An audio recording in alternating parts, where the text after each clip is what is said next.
जय हिंद दोस्तों। आज हम बात करेंगे आपके थर्मोडायनेमिक्स के रिविजन्स के बारे में। ठीक है, तो आज का टॉपिक होने वाला है हमारा थर्मोडायनेमिक्स, क्लास 11th की फिजिक्स से। थर्मोडायनेमिक्स, ठीक है। थर्मोडायनेमिक्स में बेसिकली आप पढ़ते क्या हैं? थर्मोडायनेमिक्स से 1 से 2 क्वेश्चन आने की हमेशा उम्मीद रहती है आपके, ठीक है। और थर्मोडायनेमिक्स में हम पढ़ते हैं कि किस तरह से अगर आप किसी सिस्टम को हीट देते हो तो उसमें क्या क्या चेंजेस देखने को मिलते हैं, कैसे आपका वर्क डन होता है, जो आपने हीट सप्लाई करी है वो किस प्रोसेस के लिए करी है, ठीक है। आपका प्रोसेस कौन कौन से होते हैं, आइसोथर्मल प्रोसेस क्या होता है, आइसोबैरिक क्या होता है, एडियाबैटिक प्रोसेस क्या होता है, आपका इंजन जो वर्क करते हैं वो कैसे वर्क करते हैं, जैसे लाइक कारनोट इंजन हो गया, आपका रेफ्रिजरेटर हो गया, और दूसरा आपका हीट इंजन हो गया, ठीक है। इस तरह से रिगार्डिंग क्वेश्चंस आपसे पूछे जाते हैं। साथ ही साथ आपके ऊपर कि भाई डिफरेंट टाइप्स ऑफ जो एनर्जीज होती हैं वो किसका फंक्शन होती हैं, कंजर्वेटिव फोर्सेस क्या होते हैं और नॉन कंजर्वेटिव फोर्सेस क्या होते हैं, इनके रिगार्डिंग आपके क्वेश्चंस पूछे जाते हैं, ठीक है। तो हमारा टॉपिक है थर्मोडायनेमिक्स। तो अगर इसको हम डिवाइड करें तो थर्मो मीन्स में आपका हीट से है, ठीक है, और डायनेमिक्स का मतलब आपका मोशन से है। मोशन से मतलब आपका एक ऐसा चेंज आना जिसमें आपको उसके पीछे का कोज पता हो, तो वो क्या कहलाता है? थर्मोडायनेमिक्स। थर्मोडायनेमिक्स बेसिकली आप करते क्या हैं, जब आप किसी सिस्टम को हीट देते हैं तो उसका क्या होता है, टेम्परेचर चेंज होता है, या फिर वो हीट क्या करती है, किसी ना किसी दूसरी फॉर्म में बदलती है। उस गिवन हीट की वजह से, उस हीट देने की वजह से आपका क्या होता है, सिस्टम के अंदर कुछ चेंजेस आते हैं, और वो चेंजेस आप ऑब्जर्व करते हैं पूरे चैप्टर में, ठीक है। तो थर्मोडायनेमिक्स बेसिकली क्या है? Thermodynamics it is the branch of physics, it is the branch of physics in which we deals with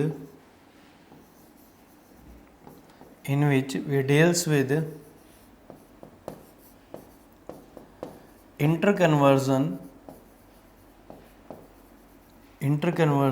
of heat into different kinds of energy, ठीक है। यहाँ पे हम क्या पढ़ते हैं? हम बेसिकली पढ़ते हैं कि इसके बारे में कि भाई हम यहाँ पे फिजिक्स की वो ब्रांच होती है जहाँ पे हीट और उसकी डिफरेंट फॉर्म्स में उसके कन्वर्जन्स के बारे में पढ़ते हैं, ठीक है। कैसे आप किसी चीज़ को हीट देते हो तो कैसे उसकी काइनेटिक एनर्जी में चेंज आता है, कैसे उसकी पोटेंशियल एनर्जी में चेंज आता है, वो किस तरह से वर्क करेगा और रिस्पॉन्स किस तरह से करता है, ठीक है। तो बेसिकली शुरुआत में हम इसमें जो छोटी छोटी टर्म्स आती हैं उनके बारे में बात करते हैं, ठीक है। तो पहली टर्म जैसे आपका सबसे पहली चीज़ ही पूछी जाती है कि भाई सिस्टम क्या होता है? सिस्टम क्या होता है थर्मोडायनेमिक्स में? थर्मोडायनेमिक्स में सिस्टम आप उस चीज़ को बोलते हो जिसके ऊपर सारी की सारी आप ऑब्जर्वेशंस देखते हो, ठीक है। कि उसका भाई आप उसको उसमें कुछ चेंज लाने की कोशिश कर रहे हो तो उसका प्रेशर कैसे रिस्पॉन्स कर रहा है, उसका वॉल्यूम में क्या चेंजेस आ रहे हैं, उसके टेम्परेचर में क्या चेंजेस आ रहे हैं, इस तरह से आप बात करते हो, क्या उसको आप बोलते हो सिस्टम बोलते हो, ठीक है। System the object which is under consideration, ठीक है। जो चीज़ आपके कंसिडरेशन में लेकर के कंसिडर करके चल रहे होते हो उसी को आप क्या बोलते हो? सिस्टम बोलते हो। अब सिस्टम सर कितने तरह के हो सकते हैं? सिस्टम बेसिकली 3 तरह के होते हैं। एक आता है आपका क्लोज सिस्टम, एक आता है आपका ओपन सिस्टम, और एक आप बोलते हो आइसोलेटेड सिस्टम, ठीक है। जैसे ओपन सिस्टम, एक सिस्टम होता है आपका ओपन सिस्टम, एक सिस्टम होता है आपका क्लोज सिस्टम, और एक सिस्टम होता है आपका isolated system. System is of three types. जिस चीज़ के ऊपर आप सारी की सारी ऑब्जर्वेशंस को कैलकुलेट करने की कोशिश कर रहे हो वो सिस्टम बेसिकली तीन तरह का हो सकता है। पहला होता है ओपन सिस्टम, दूसरा होता है क्लोज सिस्टम और तीसरा होता है आइसोलेटेड सिस्टम। ओपन सिस्टम एक ऐसा सिस्टम जहाँ पर आपका मास और हीट में कोई चेंज नहीं आता। ओपन सिस्टम एक ऐसा सिस्टम जहाँ पे आपके मास और हीट में उल्टा बोल दिया, ओपन की जगह आइसोलेटेड बता दिया मैंने। ओपन सिस्टम जहाँ पर आपका मास एंड हीट चेंज हो सकता है, इसमें क्या आ सकते हैं, चेंजेस आ सकते हैं, ठीक है। क्लोज सिस्टम नाम से ही पता लग रहा है क्लोज है। अगर किसी को आप क्लोज कर देते हो तो क्या होता है भाई, उसमें से मास चेंज नहीं होता, उसमें से हीट चेंज हो जाती है। जैसे चाय की आपकी कप हो गया, उसके ऊपर आपने प्लेट रख दी तो क्या होगा, आपकी हीट तो ट्रांसफ़र करेगी पर मास ट्रांसफ़र नहीं कर पाते। तो यहाँ पर आपका क्या होता है, mass does not change but heat can be exchange. Heat क्या हो सकती है भाई, आपकी एक्सचेंज हो सकती है, ठीक है। नेक्स्ट सिस्टम आता है आपका आइसोलेटेड सिस्टम। आइसोलेटेड नाम से ही पता लगता है, अगर आइसोलेटेड चीज़ की बात करें तो दूसरों से हट करके बिल्कुल अलग हो जाए, ठीक है। तो सिस्टम में दो ही चीज़ें इंपॉर्टेंट थी, एक तो मास होता था, हीट होती थी। ना तो ये मास एक्सचेंज कर सकते हो और ना ही आप हीट का एक्सचेंज कर सकते हो। एक ऐसा सिस्टम जहाँ पर ना तो मास का एक्सचेंज होता है ना हीट का एक्सचेंज होता है, उस तरह के सिस्टम को आप क्या बोलते हो, आइसोलेटेड सिस्टम बोलते हो, ठीक है। तो सिस्टम कितनी तरह के होते हैं भाई, सिस्टम आपके तीन तरह के होते हैं, open system, close system, isolated system. Open system से मास और हीट आप चेंज कर सकते हो, क्लोज सिस्टम में आप मास और चेंज नहीं कर सकते, हीट एक्सचेंज कर सकते हो। और आपका आइसोलेटेड सिस्टम में ना तो मास एक्सचेंज होता है ना हीट एक्सचेंज होती है, ठीक है। फिर क्या होता है, फिर नेक्स्ट थिंग आती है आपकी सराउंडिंग क्या होती है।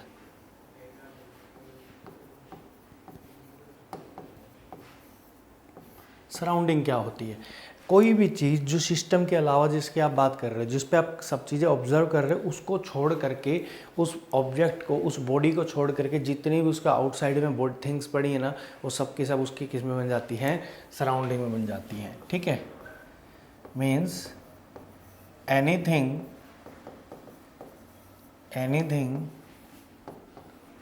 outside the system, anything outside the system is known as surrounding, ठीक है। जो भी चीज़ सिस्टम को बाहर हो उसको आप क्या कहते हो, उस सिस्टम की सराउंडिंग बोलते हो। बात समझ आ गई, क्लियर। तो अब थर्मोडायनेमिक्स में आप वेरिएबल कौन कौन से पढ़ते हो, तो नाम दिया जाता है थर्मोडायनेमिक वेरिएबल्स। थर्मोडायनेमिक्स में आप कौन कौन से वेरिएबल्स पढ़ते हो या फिर थर्मोडायनेमिक वेरिएबल्स होते क्या क्या हैं।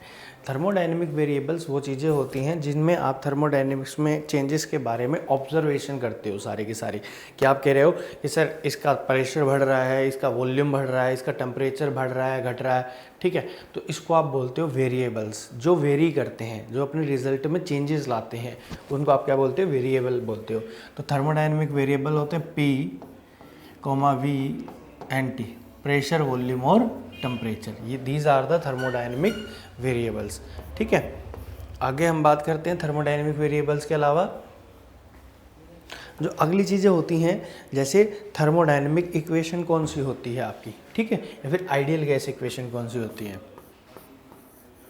आइडियल गैस इक्वेशन या फिर थर्मोडायनेमिक इक्वेशन, ठीक है। थर्मोडायनेमिक इक्वेशन या फिर आइडियल गैस इक्वेशन आपने काफ़ी बार पढ़ी हुई है। PV = nRT, PV = nRT।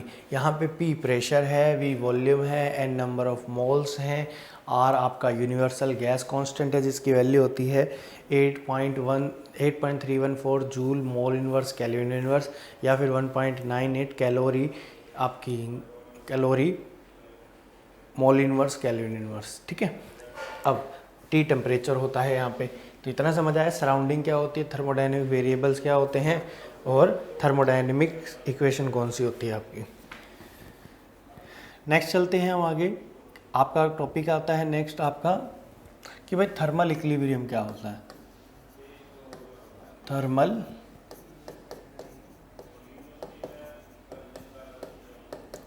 Equilibrium क्या होता है। थर्मल मीन्स आपका, आपने शुरुआत में बताया था कि आपका टेम्परेचर से डील करते हैं हम सारे का सारा, और इक्विलिब्रियम मतलब दो चीज़ों में बराबर हो जाना कुछ ना कुछ।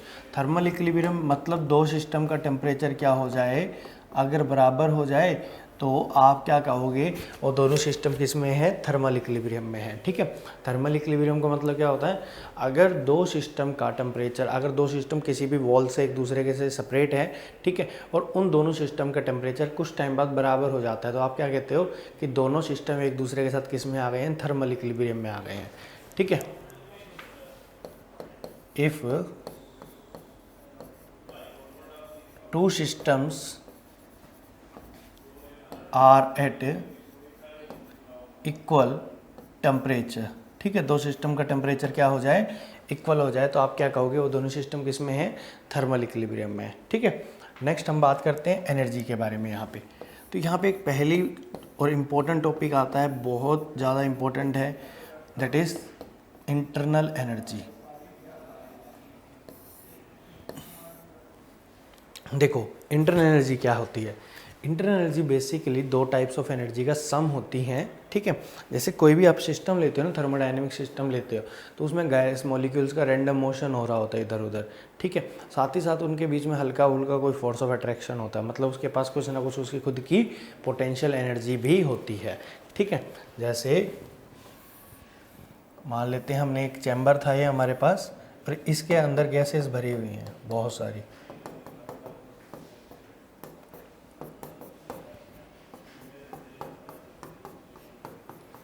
ऐसे। ठीक है, गैसेस भरी हुई हैं और ये गैसेस रैंडम मोशन कर रही हैं इधर उधर, तो थर्मल इंटरनल एनर्जी क्या हो जाएगी, it is the sum of kinetic energy plus potential energy.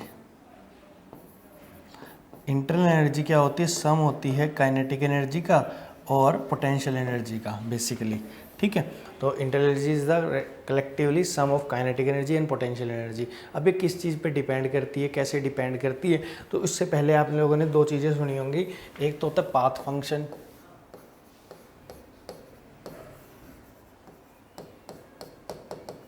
और एक होता है आपका स्टेट फंक्शन। क्या होते हैं पाथ फंक्शन और स्टेट फंक्शन, एक ऐसी चीज़ जो किस पे डिपेंड करती है, रास्ते पे डिपेंड करती है, इनिशियल और फाइनल पोजीशन पे डिपेंड नहीं करती, उसको आप बोलते हो पाथ फंक्शन। स्टेट फंक्शन जो चीज़ रास्ते पे डिपेंड नहीं करती, किस पे डिपेंड करती, इनिशियल फाइनल पोजीशन पे डिपेंड करती है, उसको आप क्या बोलते हो, स्टेट फंक्शन बोलते हो। ठीक है, ये पाथ फॉलो पे करती है, पाथ पे, और ये किस पे करता है, इनिशियल एंड फाइनल पोजीशन। ठीक है, अब देखिए यहाँ पे आप कह रहे हो इंटरनल एनर्जी, सबसे पहला क्वेश्चन आता है इंटरनल एनर्जी कैसा फंक्शन होता है, तो भाई इंटरनल एनर्जी आपका स्टेट फंक्शन होता है। कैसा फंक्शन होता है भाई internal energy, internal energy is the state function, मतलब इंटरनल एनर्जी सिर्फ पाथ पे डिपेंड नहीं करती, मैं कहूँ हाँ इंटरनल एनर्जी पाथ पे डिपेंड नहीं करती, इंटरनल एनर्जी डिपेंड करती है बॉडी के इनिशियल और फाइनल पोजीशन पे। ठीक है, अब देखो जो काइनेटिक एनर्जी है, काइनेटिक एनर्जी गैस के मॉलिक्यूल्स की वजह से होती है, और जब आप टेम्परेचर को बढ़ाते हो तो काइनेटिक एनर्जी क्या हो जाती है, काइनेटिक एनर्जी भी बढ़ जाती है। टेम्परेचर बढ़ाने से काइनेटिक एनर्जी बढ़ रही है, तो काइनेटिक एनर्जी फंक्शन होती है, kinetic energy is the function of temperature. ठीक है, और जब आप आइडियल गैस की बात करते हो ना, आइडियल गैस की, तो आइडियल गैस की जो पोटेंशियल एनर्जी होती है वो ज़ीरो होती है। आइडियल गैस की जो पोटेंशियल एनर्जी होती है वो कितनी होती है आपकी, ज़ीरो होती है। अब अगर आइडियल गैस की पोटेंशियल एनर्जी ज़ीरो हो गई है तो भाई इंटरनल एनर्जी तो दो चीज़ों का सम थी, इंटरनल एनर्जी क्या था, दो चीज़ों का सम थी, एक तो काइनेटिक एनर्जी और दूसरी पोटेंशियल एनर्जी। ठीक है, काइनेटिक एनर्जी अकेली बच गई। अगर आपकी काइनेटिक एनर्जी किस पे डिपेंड कर रही है, टेम्परेचर पे, तो आप यहाँ से बोल सकते हो internal energy is also the function of temperature. अगर आप टेम्परेचर बढ़ाते हो तो इंटरनल एनर्जी बढ़ती है, अगर आप टेम्परेचर को कांस्टेंट रखते हो तो इंटरनल एनर्जी भी क्या रहती है, कांस्टेंट रहती है। ठीक है, अब देखिए इंटरनल एनर्जी कांस्टेंट रहती है, ये क्वेश्चन बहुत आता है। अगर आपका बॉडी का टेम्परेचर क्या रहता है, कांस्टेंट रहता है, तो इंटरनल एनर्जी भी क्या रहती है, कांस्टेंट रहती है। और अगर इंटरनल एनर्जी में चेंज पूछ लूँ तो वो कितनी रहती है, 0 होती है। ठीक है, तो हमने पढ़ा कि इंटरनल एनर्जी क्या होती है, इंटरनल एनर्जी सम होती है काइनेटिक एनर्जी और पोटेंशियल एनर्जी का। इंटरनल एनर्जी डिपेंड करती है किस पे, टेम्परेचर पे, और इंटरनल एनर्जी एक बॉडी का स्टेट फंक्शन के तौर पे काम करती है। ठीक है, अब हम बात करते हैं जीरोथ लॉ ऑफ थर्मोडायनेमिक्स।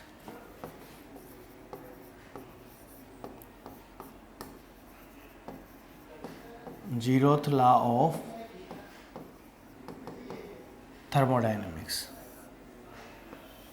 देखो जीरोथ लॉ ऑफ थर्मोडायनेमिक्स क्या होता है, उससे पहले हम दो तरह के वॉल्स के बारे में पढ़ेंगे। एक वॉल होती है डायाथर्मिक वॉल,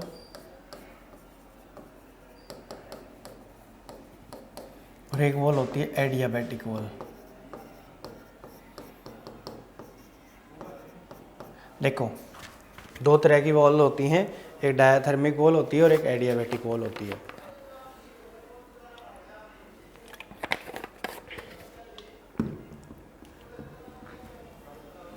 पहली वॉल डायाथर्मिक वॉल, एक ऐसी वॉल जहाँ से टेम्परेचर का एक्सचेंज पॉसिबल हो सके। ठीक है, डायाथर्मिक वॉल क्या होती है, एक ऐसी वॉल जिससे टेम्परेचर एक्सचेंज हो सके, उसको आप कहते हैं डायाथर्मिक वॉल। और एक होती है आपकी एडियाबैटिक वॉल, एक ऐसी वॉल जिससे टेम्परेचर का एक्सचेंज ना हो सके। ठीक है, टेम्परेचर एक्सचेंज, टेम्परेचर छोड़ दो, आप इसको ऐसा पढ़ लो जिससे हीट एक्सचेंज हो सके। ठीक है, adiabatic wall, no exchange of heat. Adiabatic wall में एक्सचेंज नहीं होगा हीट का। तो जीरोथ लॉ ऑफ थर्मोडायनेमिक्स क्या कहता है, ये कहता है हमारे पास तीन सिस्टम है,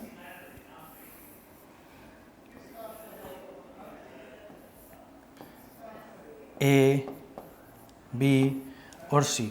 ठीक है, अब इनके बीच में जो वॉल लगाई वो मैंने लगा दी एडियाबैटिक वॉल, और इधर जो वॉल लगा दी मतलब ये ऊपर वाली हॉरिजॉन्टल, ये डायाथर्मिक वॉल। ठीक है, मतलब यहाँ से हीट का एक्सचेंज पॉसिबल होगा। हीट कब तक एक्सचेंज होती है, जब तक कि दो बॉडी का टेम्परेचर बराबर नहीं होता। ठीक है, यहाँ से भी होगा। ठीक है, आप सभी को पता है कि हीट जो होती है वो हमेशा हाई टेम्परेचर से लो टेम्परेचर फ्लो करती है, लो टेम्परेचर से हाई टेम्परेचर फ्लो नहीं करती। और वही क्या बनी आपकी second law, thermodynamics second law की स्टेटमेंट बन जाती है। ठीक है, अब देखिए थोड़ी देर बाद क्या हो जाएगा, थोड़ी देर बाद आपका ए, बी और सी तीनों का टेम्परेचर हो जाएगा बराबर, और इसी को आप कहते हो जीरोथ लॉ ऑफ थर्मोडायनेमिक्स। कहता है अगर तीन सिस्टम हैं वो इस तरह से एडियाबैटिक और डायाथर्मिक वॉल से जुड़े हुए हैं तो कुछ देर बाद क्या हो जाता है, पूरे सिस्टम का टेम्परेचर बराबर हो जाता है। ठीक है, नेक्स्ट हम बात करते हैं first law of thermodynamics.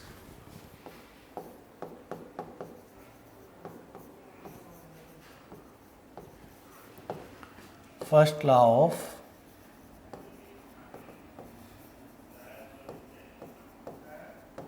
Thermodynamics.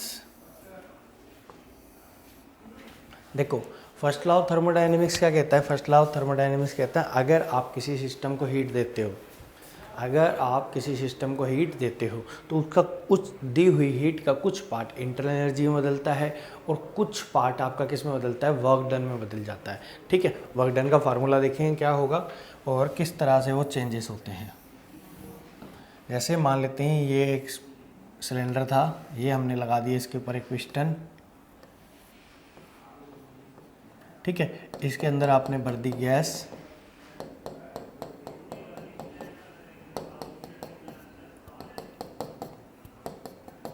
ठीक है, आप यहाँ से दे रहे हो हीट, हीट दोगे तो क्या होगा, इस सिस्टम की इंटरनल एनर्जी बढ़ेगी, ये इसको ऊपर की ओर पुश करेगा, प्रेशर लगेगा ऊपर की ओर, तो इधर प्रेशर लग रहा है।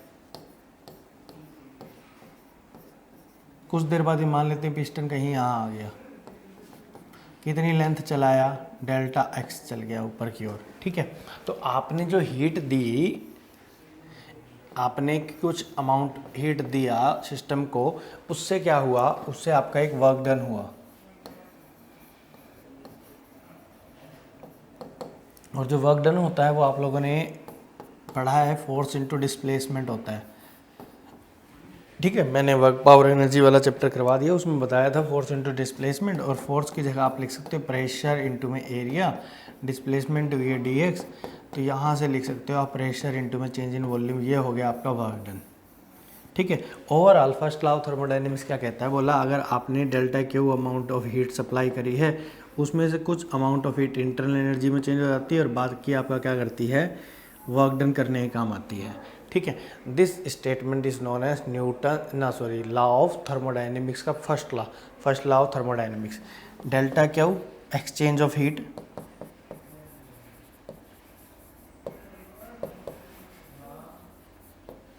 Delta U change in internal energy, delta U क्या होता है, चेंज इन इंटरनल एनर्जी, और डब्ल्यू क्या होता है, वर्क डन। और आप डब्ल्यू को क्या लिख सकते हो, प्रेशर इनटू में change in volume.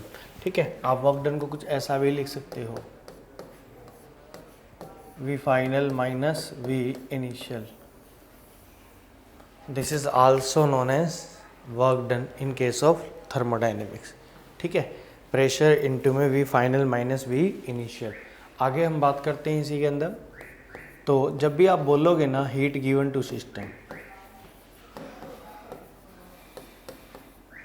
Given to system, या फिर आप यूँ कहते हो heat taken from the system,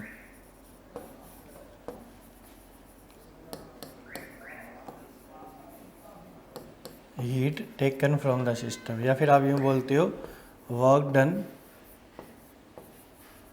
bye the system,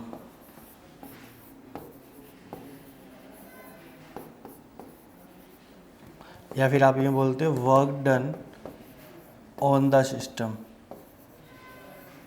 तो ये किसके बराबर होते हैं, क्या क्या साइन कन्वेंशन होते हैं। जब भी आप हीट गिवन देते हो ना आप सिस्टम को, तो साइन आता है पॉजिटिव।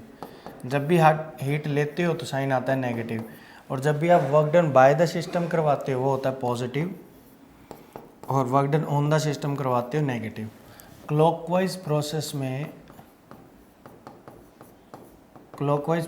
वर्क डन होता है पॉजिटिव, एंटी क्लॉकवाइज में वर्क डन जो होता है वो होता है नेगेटिव। ठीक है, यहाँ तक समझ आया। देखिए, अब जब कभी भी क्या करते हो, आप कहते हो कि आपने सिस्टम को हीट दी, आप सिस्टम को हीट करोगे तो सिस्टम पे वर्क डन होगा ना, सिस्टम वर्क डन करेगा तो आपकी जो दी हुई हीट है वो पॉजिटिव मैनर में दी हुई है, तो उसका साइन आप लेते हो पॉजिटिव। हीट बढ़ रही है सिस्टम की, उससे वर्क डन होता है, तो वर्क डन क्या होता है, पॉजिटिव वे में होता है। ठीक है, तो ये आ गया आपका, ये दोनों चीज़ें होगी हीट वाली क्लियर। जब आप हीट लेते हो किसी चीज़ से तो चेंज इन हीट कैसा आता है, नेगेटिव आता है। बट वर्क डन नेगेटिव क्यों हुआ, क्योंकि सिस्टम धीरे धीरे वॉल्यूम डाउन होगा और चेंज इन वॉल्यूम नेगेटिव हो जाएगा, इसलिए आप कहते हो कि वर्क डन नेगेटिव होता है। ठीक है, फिर आप बात करते हो क्लॉकवाइज और एंटी क्लॉकवाइज प्रोसेस में। तो क्लॉकवाइज प्रोसेस में जो आपका वर्क डन होता है वो कैसा होता है, पॉजिटिव होता है, और एंटी क्लॉकवाइज प्रोसेस में जो आपका वर्क डन होता है वो कैसा होता है, आपका नेगेटिव होता है। ठीक है, अगर आपको पीवी ग्राफ दे दूं मैं,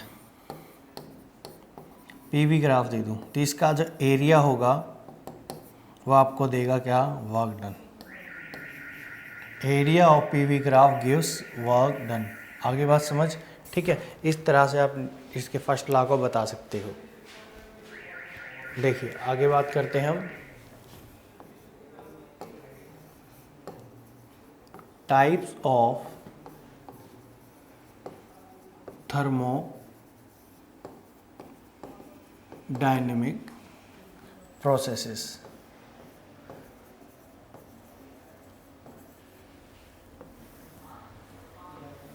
देखो, आपने शुरुआत में पढ़ा कि सिस्टम क्या होता है, सराउंडिंग क्या होती है, टाइप्स ऑफ सिस्टम क्या क्या होते हैं।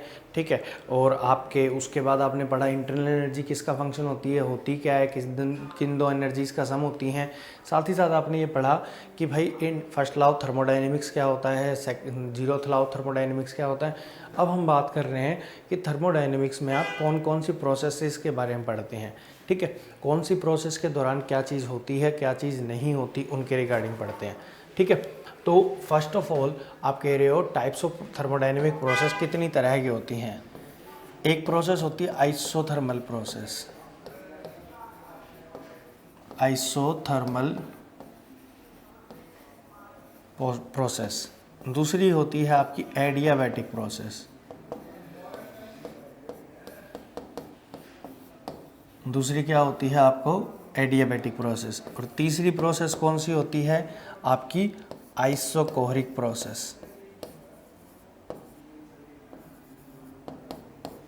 आइसोकोहरिक प्रोसेस, ठीक है। और चौथी प्रोसेस होती है आपकी आइसोबैरिक प्रोसेस।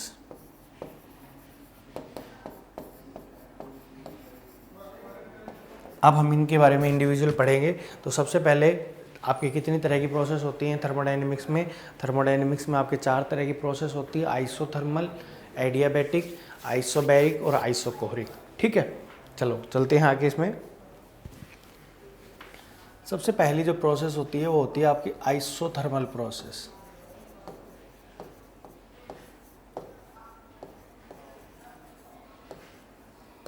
देखो क्या होता है आइसोथर्मल। सबसे पहले आइसो का मतलब होता है किसी चीज़ का सेम रहना, साथ में क्या दिया हुआ है टेम्परेचर, मतलब इस पूरे प्रोसेस में टेम्परेचर सेम रहता है। मतलब मैं यूँ बोल सकता हूँ आइसोथर्मल एक ऐसा प्रोसेस होता है जिसके अंदर आप क्या कहते हो टेम्परेचर कांस्टेंट होता है। मतलब टेम्परेचर में जो चेंज आएगा वो कितना आएगा, 0 आएगा, ठीक है। टेम्परेचर में चेंज आएगा वो कितना आएगा, 0 आएगा। और अभी अभी हमने पढ़ा था कि internal energy is the function of temperature। जो इंटरनल एनर्जी होती है वो किसका फंक्शन होती है, टेम्परेचर का। जब टेम्परेचर ही कांस्टेंट है तो इंटरनल एनर्जी भी क्या रहेगी आपकी, कांस्टेंट रहेगी, ठीक है। आइसोथर्मल प्रोसेस एक ऐसा प्रोसेस जिसके अंदर टेम्परेचर क्या रहता है बॉडी का, कांस्टेंट रहता है। मतलब आपके टेम्परेचर में कोई चेंज नहीं आएगा। और जब टेम्परेचर में कोई चेंज नहीं आ रहा तो टेम्परेचर को आप कांस्टेंट मानोगे। फिर क्वेश्चन राइज होता है सर इंटरनल एनर्जी भी तो टेम्परेचर पे डिपेंड करती थी। तो यस, इंटरनल एनर्जी भी कांस्टेंट रहेगी। अब अगर इंटरनल एनर्जी को यू से बताते हो तो डेल्टा यू कितना हो जाएगा, 0, क्योंकि इंटरनल एनर्जी यू क्या है आपकी इस प्रोसेस के दौरान, कांस्टेंट है भाई, ठीक है। मतलब एक चीज़ और क्लियर होगी, डेल्टा यू क्या होता है आइसोथर्मल प्रोसेस के दौरान, 0 होता है, ठीक है। फिर हम बात करते हैं क्या कि भाई फर्स्ट लॉ ऑफ थर्मोडायनेमिक्स क्या होता है इसके, इस प्रोसेस पे। First law of thermodynamics in terms of isothermal process.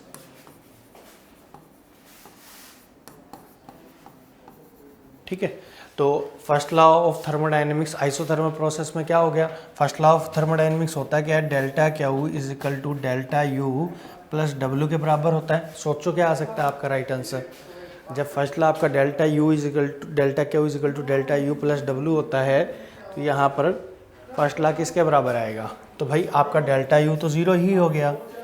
अगर डेल्टा यू 0 हो गया तो आप क्या कहोगे कि delta Q is equal to W के बराबर हो जाएगा। ध्यान से देखो, कह रहा है first law of thermodynamics delta Q is equal to delta U plus W के बराबर होता है। और आइसोथर्मल प्रोसेस में टेम्परेचर कांस्टेंट होता है। जब आइसोथर्मल प्रोसेस में टेम्परेचर कांस्टेंट है तो चेंज इन इंटरनल एनर्जी कितना हो जाएगा, 0 हो जाएगा। तो आप जितनी भी हीट का एक्सचेंज करोगे वो सारा का सारा क्या करवाएगी, वर्क डन करवाएगी। ये क्वेश्चन पहले भी पूछा गया है, ठीक है। आपके द्वारा सप्लाई की गई हीट जो होती है वो वर्क डन करवाती है, और जो वर्क डन होता है यहाँ पे वर्क डन जो होता है वो किसके बराबर होता है, बताओ फटाफट।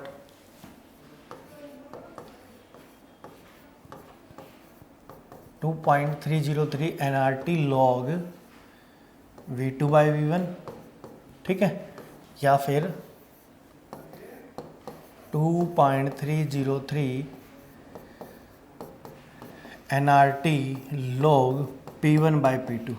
This is the work done in case of isothermal process, ठीक है। तो आइसोथर्मल प्रोसेस में वर्क डन किसके बराबर होगा, 2.303 nRT। कुछ ऐसा ही फार्मूला आपने थर्मोडायनेमिक्स में पढ़ा हुआ है बार बार, तो थोड़ा सा रिवाइंड करके जाना इस चीज़ को, ठीक है, आपके एग्ज़ाम में पूछ सकते हैं। नेक्स्ट हम बात करते हैं एडियाबैटिक प्रोसेस की।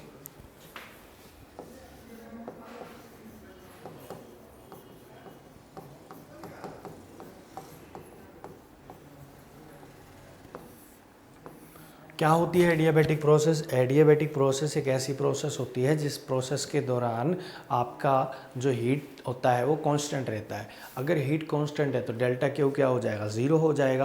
और फर्स्ट लॉ थर्मोडायनेमिक्स क्या कहता है? Delta Q is equal to delta U plus W. तो यहाँ पर अगर डेल्टा क्यू ही ज़ीरो हो गया तो work done is the negative of internal energy, या फिर change in internal energy is negative of work done, इसके बराबर आ जाएगा। ठीक है, यहाँ पे हीट क्या रहती है सिस्टम की? कांस्टेंट रहती है। जब हीट कांस्टेंट है तो डेल्टा क्यू क्या हो जाता है आपका? ज़ीरो हो जाता है। यहाँ पे हीट क्या रहती है बॉडी की? कांस्टेंट रहती है। और जब हीट कांस्टेंट रहती है तो डेल्टा क्यू क्या हो जाता है आपका? ज़ीरो हो जाता है। ठीक है, फर्स्ट लॉ लगाओ यहाँ पे, तो आप कह देते हो जो वर्क डन है, work done is the negative of internal energy. ठीक है, इसके बराबर बोल देते हो। साथ ही साथ एडियाबैटिक प्रोसेस की एक इक्वेशन होती है पीवी की power gamma equal to constant. PV की power gamma is equal to constant के बराबर। ठीक है, गामा क्या होता है? Specific heat ratio. गामा क्या है?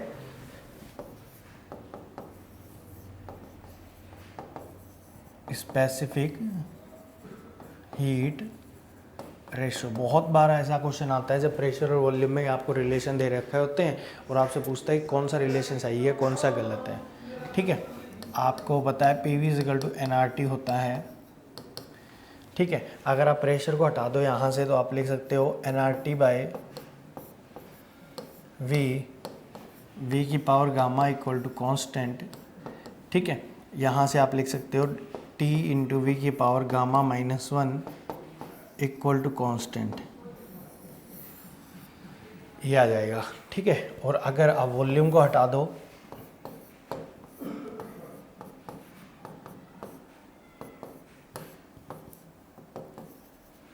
आप लिख सकते हो P one minus gamma temperature की power gamma equal to constant. ये भी आपका थर्मोडायनेमिक्स में इक्वेशन हो गए। तो तीन इक्वेशन आपसे पूछ सकता है एग्जाम में दे करके कि भाई थर्मोडायनेमिक्स में एडियाबैटिक प्रोसेस के लिए कौन सी इक्वेशन करेक्ट है कौन सी इक्वेशन करेक्ट नहीं है। तो ये तीनों इक्वेशन में से तो कोई आए तो भाई वो करेक्ट है, अदरवाइज वो क्या हो जाएगी? इनकरेक्ट हो जाएगी। ठीक है, अब हम एडियाबैटिक में जो वर्क डन होता है उसके बारे में देखते हैं कि एडियाबैटिक प्रोसेस में आपका वर्क डन किसके बराबर होता है।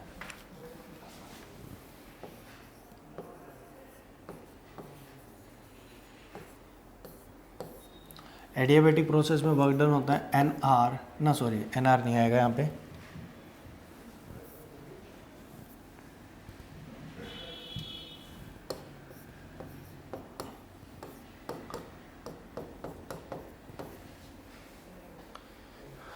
चेक करना थोड़ा सा कन्फ्यूज, शायद एन आर आएगा या नहीं आएगा, अब देख लेना एक बार। ठीक है, और प्रेशर और वॉल्यूम की टर्म में देखें तो कुछ इस तरह का आता है, इसके बराबर आता है। ठीक है, तो ये वर्क डन हो जाता है आपका एडियाबैटिक प्रोसेस में। नेक्स्ट हम बात करते हैं आपके आइसोकोरिक प्रोसेस।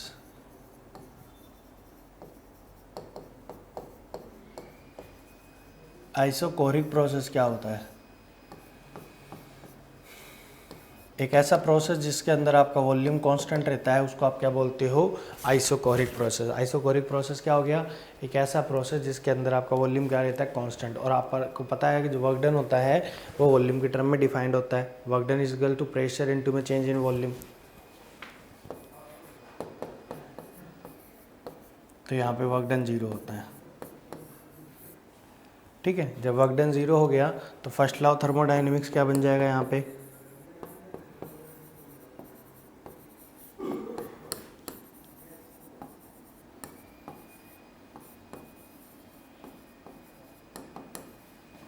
ये बन जाएगा कुछ ऐसा, जितनी भी आप हीट सप्लाई करते हो सारे की सारी इंटरनल एनर्जी को चेंज करने के काम आती है। All the heat supply to the system is used in to increase the internal energy of the system. सारी की सारी हीट जो सप्लाई करी वो इंटरनल एनर्जी को इंक्रीज़ करने या डिक्रीज़ करने में आपके काम आ गई। ठीक है, और इसमें नेक्स्ट प्रोसेस होता है आइसोबैरिक प्रोसेस।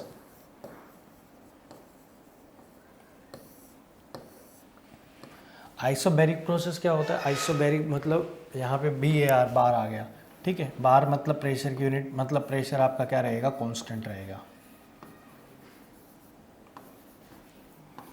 प्रेशर क्या रहता है आपका? कांस्टेंट रहता है। और जब प्रेशर कांस्टेंट रहता है तो आपका जो वर्क डन होता है वो हो जाएगा इसके बराबर। और यहाँ से आप इसको लिख सकते हो ऐसे। और फर्स्ट लाइज में सेम ही रहता है, इस तरह से आप फर्स्ट ला डायरेक्ट लगा सकते हो, ठीक है। अब बात आती है दो तरह की आपकी हीट होती हैं, एक स्पेसिफिक हीट होती है और एक लेटेंट हीट होती है। बात करते हैं स्पेसिफिक हीट के बारे में।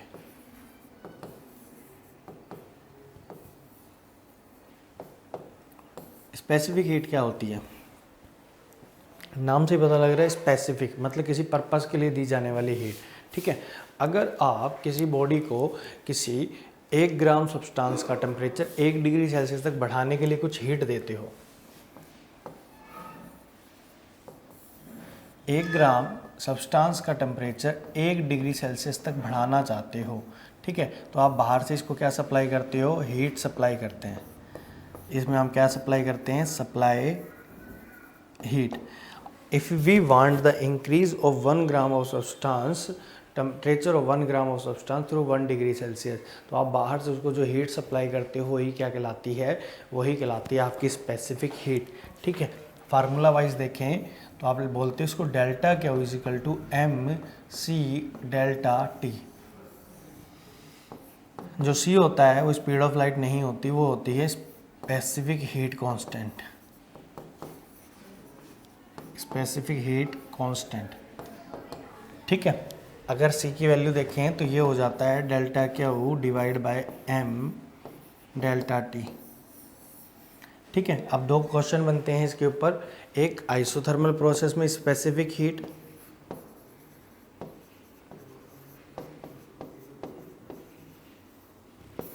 और एक एडियाबैटिक प्रोसेस में।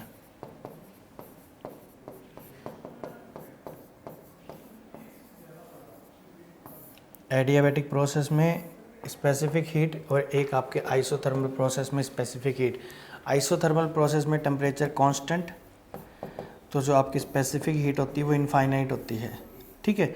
और एडियाबैटिक प्रोसेस में आपकी स्पेसिफिक हीट कितनी हो जाती है? 0 हो जाती है, क्योंकि यहाँ पे हीट कांस्टेंट रहता है, तो डेल्टा क्यू क्या हो जाता है आपका? 0 हो जाता है, ठीक है। इस तरह से आप स्पेसिफिक हीट को बता सकते हो। यूनिट अगर आप इसकी बताते हो तो जूल पर केजी केल्विन, ठीक है, इस तरह से आप बता सकते हो। कैलोरी पर ग्राम पर केल्विन भी हो सकता है, ठीक है। तो स्पेसिफिक हीट क्या हुई? किसी 1 ग्राम सब्सटेंस का टेम्परेचर 1 डिग्री सेल्सियस बढ़ाने के लिए जो आप उसको बाहर से हीट सप्लाई करवाते हो वही कहलाती है आपकी स्पेसिफिक हीट कहलाती है, ठीक है। फार्मूला हो गया delta Q is equal to MC delta T, और स्पेसिफिक हीट कांस्टेंट की वैल्यू ये, आइसोथर्मल प्रोसेस के लिए स्पेसिफिक हीट इनफाइनाइट, और एडियाबैटिक के लिए आपकी स्पेसिफिक हीट 0, ठीक है।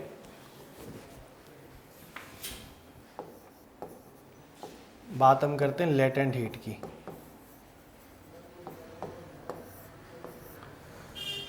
ठीक है, आज सेकंड थिंग हम बात कर रहे हैं लेटेंट हीट की, कि भाई लेटेंट हीट किसके बराबर होती है, ठीक है। लेटेंट हीट क्या होती है?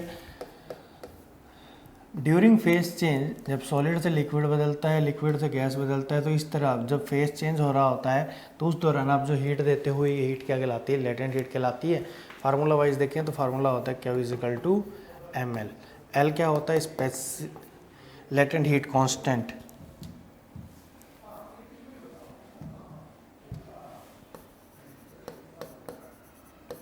लेटेंट हीट कांस्टेंट, ठीक है। अब देखो आपसे ये पूछ लेगा वाटर के लिए आइस की लेटेंट हीट कितनी होती है? आइस की लेटेंट हीट होती है 80 कैलोरी पर ग्राम, ठीक है। इस तरह से ये याद रखना, आपको बार बार पूछा जाता है। नेक्स्ट हम बात करते हैं भाई specific heat at constant pressure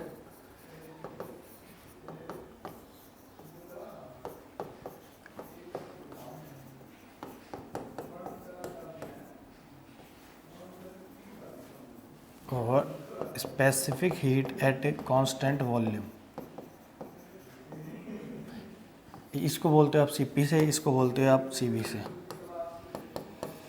देखो specific heat at constant pressure मतलब क्या, जो आपकी कांस्टेंट प्रेशर के दौरान आपकी स्पेसिफिक हीट दी होती है, आपके जो आप प्रोसेस कर रहे हो उस पूरे प्रोसेस के दौरान आपका प्रेशर कांस्टेंट है, और अगर आप पूरे उस प्रोसेस के दौरान आपका वॉल्यूम कांस्टेंट रहता है तो वो कहलाती है specific heat at constant volume. ठीक है, इसके बारे में बात करते हैं तो आप इसको लिखते हो delta Q equal to M C P delta T, ये पर ग्राम के लिए है, पर मोल के लिए लिख दूँ तो इस तरह से। ठीक है, और ये होती है डेल्टा क्यू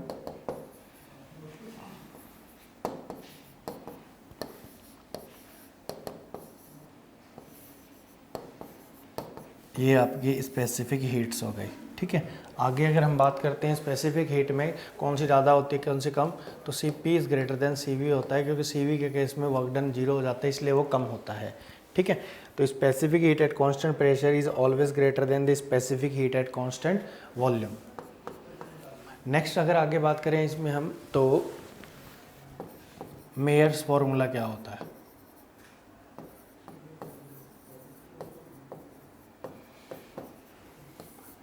मेयर्स फॉर्मूला क्या होता है, C P minus C V is equal to R, C P minus C V is equal to R. अगर आप ये इसको दो चीज़ों पे लगाते हो, अगर आपसे वर्क निकलवाने का पूछे तब, और आपको हीट निकलवाने के लिए पूछे तब, और ये किसके लिए है, पर मोल के लिए। ठीक है, और अगर आपका पर ग्राम के लिए पूछे तो C P minus C V is equal to R by molecular mass. ठीक है, वर्क और हीट निकलवाने के लिए ही है, पर ये पर ग्राम के लिए इस तरह से। ठीक है, अब मेल्टिंग प्रोसेस के दौरान क्या होता है,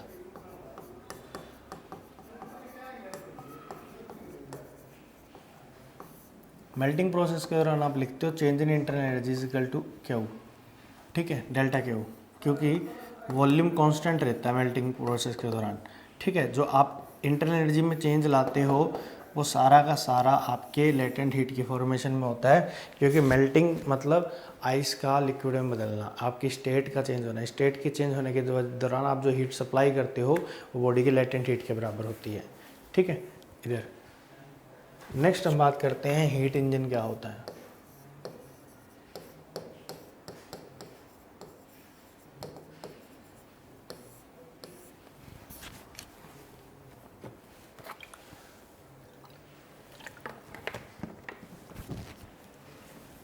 It is a device which is used to convert heat energy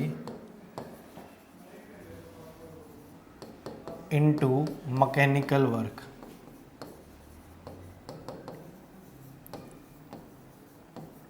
देखो हीट इंजन जैसे बाइक वगैरह में जो इंजन होते हैं वो हीट इंजन होते हैं, उसमें आप पेट्रोल वगैरह डालते हो, उससे आपको हीट एनर्जी मिलती है, और वो हीट एनर्जी किस में कन्वर्ट होती है, मैकेनिकल वर्क में। यहाँ पे तीन चीज़ें होती हैं, एक होता है सोर्स, एक होता है आपका वर्किंग सब्सटेंस,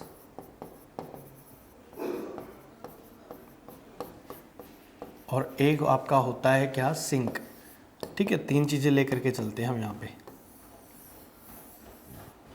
देखो सोर्स का टेम्परेचर हमेशा ही ज़्यादा होता है, ये आपका सिंक हो गया,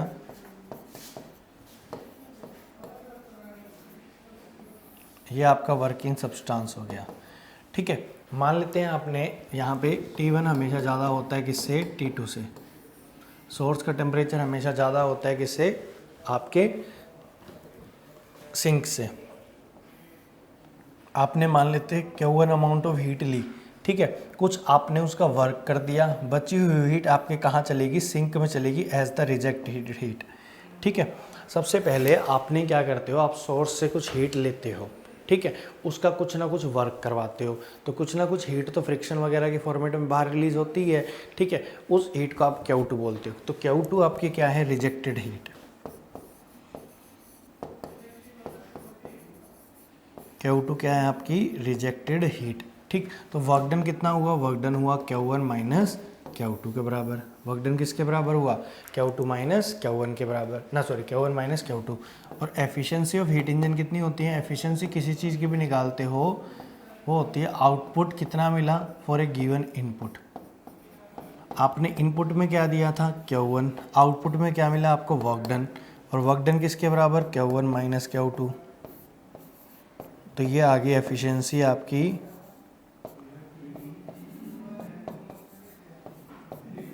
इसको सोल्व करते हो तो ये बनता है आपका 1 माइनस Q2 बाई Q1, और टेम्परेचर की टर्म में देखें तो T2 by T1।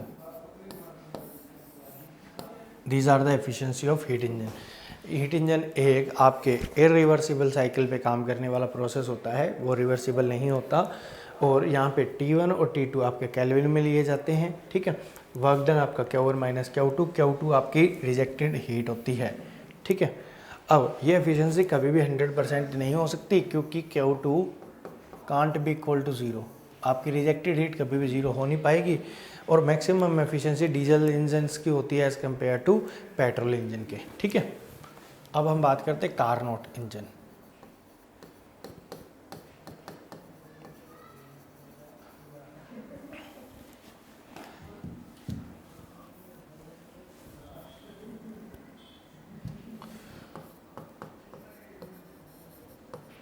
Carnot engine क्या होता है, कारनोट इंजन एक ऐसी डिवाइस होती है जो आपके रिवर्सिबल साइकिल पे काम करती है। सेम फार्मूले आते हैं आपके। ठीक है, फार्मूले तो सेम आते हैं।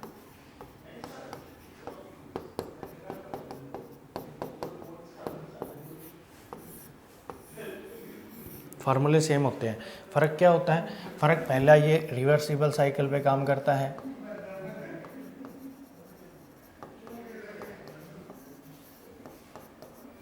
रिवर्सिबल साइकिल पे काम करता है। ठीक है, और यहाँ पे 4 प्रोसेस होती हैं प्रेशर और वॉल्यूम के बीच में।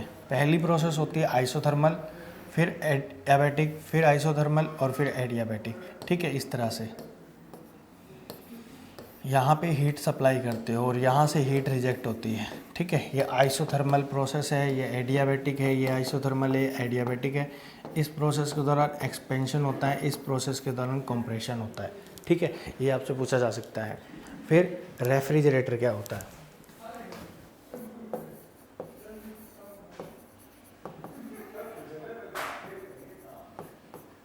रेफ्रिजरेटर क्या होता है, रेसिप्रोकल ऑफ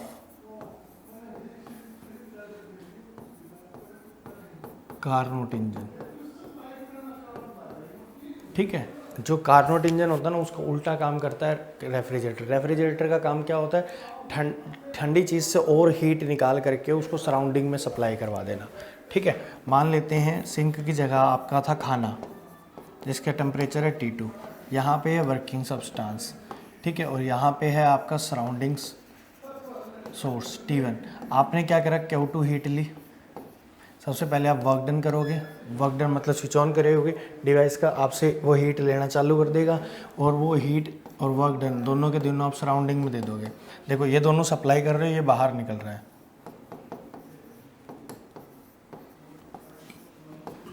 ये हो जाता है Q1 माइनस Q2 के बराबर आपका वर्क डन।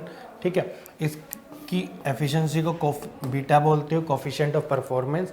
यहाँ पे आउटपुट कितना हुआ आपका, आउटपुट हुआ वर्क डन, और इनपुट आउटपुट मिला आपको Q2, कितना उससे खाने से आपने हीट को रिजेक्ट करवाया, और इनपुट में आपने क्या करा था, वर्क डन करा था। तो ये हो जाता है आपका बीटा। टेम्परेचर की टर्म में बात करते हैं तो इसके बराबर होता है। ठीक है, तो इस तरह से आप क्या बता सकते हो, रेफ्रिजरेटर के बारे में बता सकते हो। तो ये कुछ डिफरेंट टॉपिक्स थे जो हमने थर्मोडायनेमिक्स में आपके करे हैं। ठीक है, इनका रिवीजन करना, कोई डाउट आता है कमेंट बॉक्स में मेंशन करना। नेक्स्ट वीडियो में मिलते हैं नए कॉन्सेप्ट के साथ और एक नए प्रैक्टिस सेट के साथ। ठीक है, आज थ्योरी कंप्लीट होगी, नेक्स्ट हम करेंगे इसका प्रैक्टिस सेट, एक कंप्लीट फिजिक्स का। ठीक है, 6 प्रैक्टिस सेट आ चुके हैं, अगर आपने नहीं देखा तो उनको जा करके पहले देखिए। ठीक है, और कम से कम 5 से 6 चैप्टर रिवाइज भी करवा चुका हूँ। ठीक है, नेक्स्ट वीडियो में मिलते हैं, तब तक के लिए सभी को जय हिंद।